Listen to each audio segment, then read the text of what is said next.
ஏண்டி பிரியா, இவ்வளவு நேரம் ஆச்சு, என்ன ஒண்ணும் சமையல் பண்ணல? அத்தை, எனக்கு பிரியாணி சாப்பிடணும் போல இருந்துச்சு. அதனாலதான் என் வீட்டுக்காருக்கு ஃபோன் போட்டு சொன்னேன். எல்லாத்துக்குமே வாங்கிட்டு வரேன்னு இருக்காரு அத்தை. அது பிரியாணியா? ஏண்டி, ஹோட்டல்ல ஒரு பிரியாணி என்ன விலைன்னு தெரியுமா? அதுல அத்தனை பேருக்கு பிரியாணி வாங்கிட்டு வர சொல்லியிருக்கேன்னு அசால்ட்டா சொல்ற. போய் சமைச்சு வையே. அத்தை, இந்நேரம் அவர் வாங்கியிருப்பாரு அத்தை. உன்னைய மாதிரிதானே அவளும் இந்த வீட்டுக்கு மருமகளை வந்தா.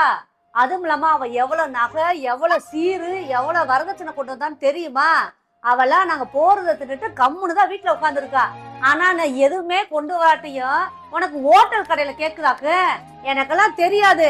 அவன் பிரியாணி வாங்கிட்டு வந்தியா, பிரியாணி அப்படியே பறந்துரும். ஓ மாமா, சொல் பிரியா.